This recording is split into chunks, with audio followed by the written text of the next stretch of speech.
Hello, I'm Man on the Street, and I'm here to ask people what their favourite DreamWorks movie is. That isn't Shrek.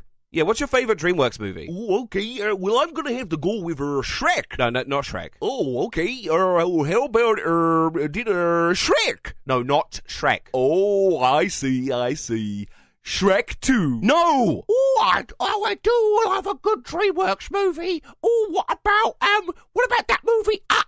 No, that's Pixar. Oh, what about that one that's like the story about the toys? Oh, what's it called? Monsters, Inc. No, that's still Pixar. What about Tarzan Goes to Hawaii? It's not even a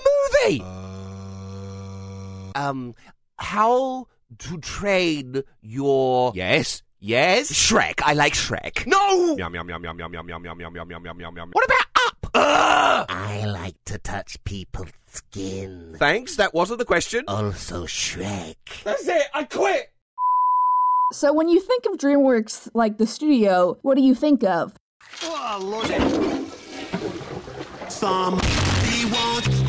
Well, yes, most of you think of Shrek and its status as a meme today, and this thing called Shrekfest where they have an awkward convention in a park around it, and that's one of those films that have probably aged the best. But if we don't include Shrek, what's the next best thing? I guess this, which became a meme because the movie is bad, and bee puns. Here's the graduate. We're very proud of you, son. And a perfect report card. All B's. Bee puns. Kill me. I don't get the internet sometimes. Comparatively, when you think of Disney, I bet you know all the Disney princesses or like one song. You gotta know like one, right? Frozen doesn't count. You uncultured swine! So here's the question. Have you ever thought of why this is? We know Disney and DreamWorks have different connecting factors and marketing strategies, and even that's sometimes not the case when you think of non-fairy tale films. But it seems to come down to a number of factors. First, a brief history of the birth of DreamWorks, just to have context. Long ago in a distant land, there were like 3 main guys in charge of the Walt Disney Company.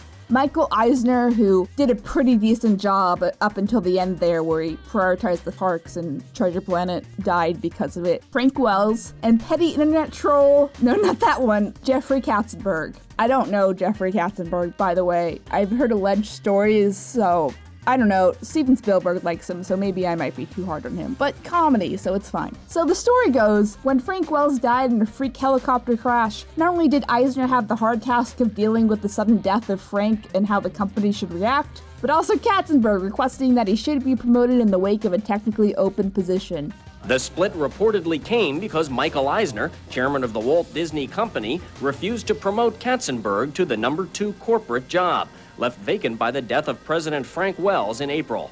A Disney spokesman told NPR that Katzenberg didn't have the breadth of experience needed to run the company. Timing is not something that worked out for him, and by pressuring Eisner to say no to the promotion in a tough time led petty asshole Katzenberg to start his own studio. I quote, "Renowned nice guy Steven Spielberg opted to help, so it's Spielberg, Katzenberg, and the third guy who had the money, Geffen." Spielberg, Katzenberg, Geffenberg. Why is it when something happens, it is always you three?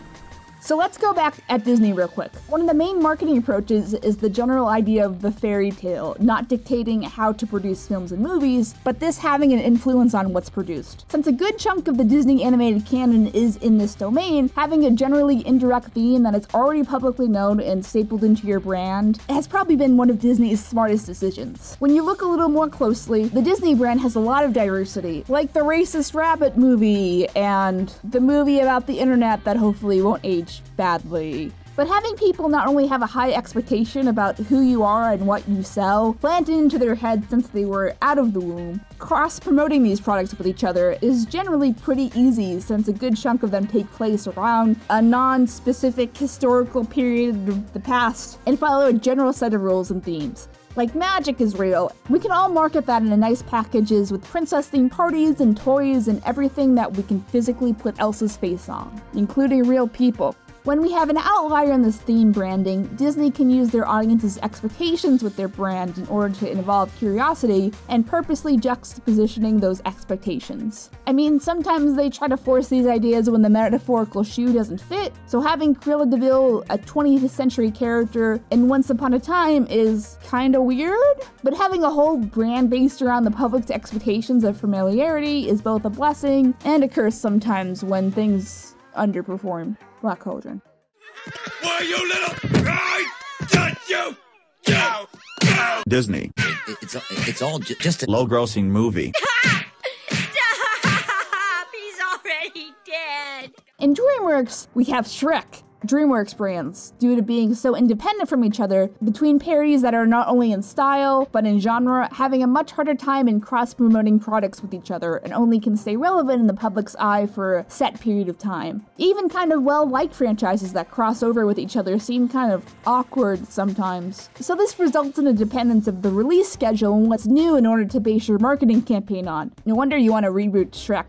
Speaking of that, a lot of times that's why DreamWorks movies focus on gimmick and who's starring in the movie versus what the movie's actually about. DreamWorks movies, unlike Disney who have marketed and perfected this to a T, aren't the best at keeping their IPs in the public eye for a number of reasons. But much of this seems to stem from the lack of marketing, or weird marketing. Do you ever think that Disney is still actively marketing characters from as far back as the 1920s? Snow White, who's still an active participant in the Disney Princess line, is still having new dolls and merchandise created. Think about it. That movie came out like 100 years ago. Isn't that crazy? Or maybe I just think about these things too much.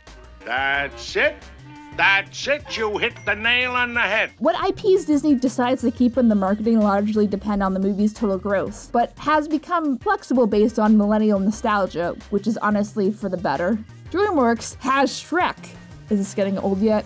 Okay, besides Shrek, DreamWorks has had some decently good movies. Road to El Dorado has become a cult favorite. How to Train Your Dragon is generally well-liked. And one of my favorite movies, like ever, The Prince of Egypt, did pretty well for a non-Disney movie, but in reality, it relies on Disney being so good at selling itself and sometimes the unrealistic messages it leaves us comparatively for the real world that Shrek has to do a lot of legwork. Disney is advertising Shrek for Shrek by keeping the aspects of it parody still relevant like 20 years later. When they advertise movies that are not Shrek, a DreamWorks trailer is either banking on the fact that you recognize that guy who did the voice or describing a pretty lackluster plot like, for lulz, what is a bee movie?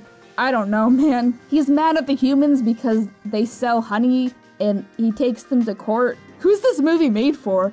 And don't get me started on the marketing. Buzz, buzz, buzz, buzz, buzz, buzz. I know what I'll do. I'll pollinate these flowers. What does that mean? What is this movie about? Being sassy? Okay, let's get the history lesson right off the bat. Shrek was made as a big FU to Disney after Katzenberg left the company in an angry cloud of smoke. You haven't seen the last of me! You'll pay for this! You'll all pay! But that being said, the more influences that set up the plot ends up being a lot more sincere than that. Even with all the grotesque humor of Shrek and how blunt it is comparatively to the idealistic world of Disney, the actual characters in Shrek are clear, compelling, and are influenced by character arcs of their own. Learning to love yourself is a good takeaway that can be found a lot in Disney movies. I want to become a guru so girls will like me. Then I will like myself. You must wear this chastity belt. Once you have learned that self-love is more important than being loved by others, you may remove the belt. There's a whole plot where Belle learns to love the beast anyway, right? He didn't have to turn into a prince, but that's like a bonus. Can we just call him Adam, by the way? Is that canon yet, or do we have to wait like an extra 20 years? Other DreamWorks movies, with some exceptions, again, rely a whole bunch on what's popular in the time of the film's release. And with Katzenberg's 2-year movie turnaround time, with half the time it usually takes to make one of these bad boys, the rise of cheap reference humor is easy to understand from a production standpoint, but cheapens the movie over time. When Disney does something close to this, it's usually double-coded to work on its own first. Let me give you an example. When you use a bird to write with, it's called tweeting.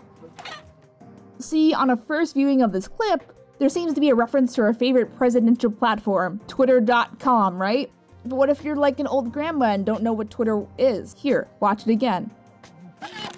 When you use a bird to write with, it's called tweeting.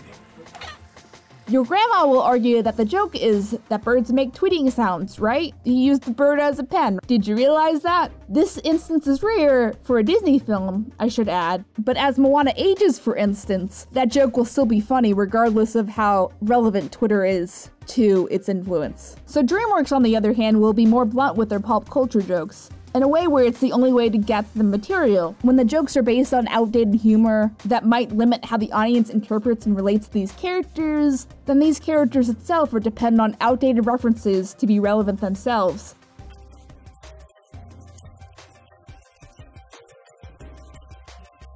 See where this can be a problem? So, to boil it down, Disney is just better at marketing and packaging their products together, even before the Disney Princess line was like a thing. Say what you want about the idealistic tendencies sometimes, but focusing on both timeless and general quality has worked out well for them. You know, except for Chicken Little. Thanks for helping, Pixar. Even movies that don't tend to fit in the Disney brand, like The Lion King, have still been able to be sold and marketed due to their creative workarounds. I'm not saying that every movie DreamWorks distributes is dependent on outside factors, but experimenting with legacy marketing is something I feel the company desperately needs in order to build real brand value. Shrek has succeeded so well because its characters stand out among what the film is trying to parody, and that needs to be the focus of movies in general. We shouldn't focus on bad movies because they are funny to watch and tear apart. We already have plenty of those. Instead, focus on good, timeless stories and morals and marketing that can be built on those bases, not baked into the package. And that's just my takeaway. So if you're new, welcome to the KP channel. Get that engagement up, so comment, like, and subscribe. Tell your friends. Please, we need help being relevant.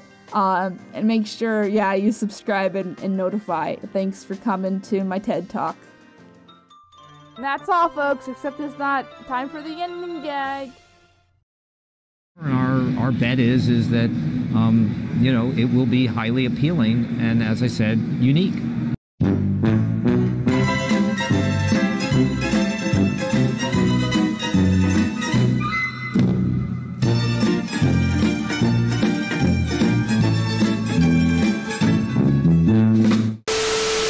I thought you were dead. My death was greatly exaggerated.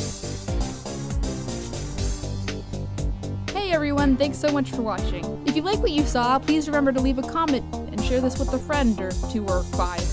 Click here to subscribe, we really appreciate it. Click here to check out the main collaborator for this video. Click here to check out our video playlist for this video, where you might find similar videos that hopefully you like and enjoy. There's also a credits scroll here, where you can check out all the other awesome contributors. All their info is in the description. That's all I gotta say, KP away!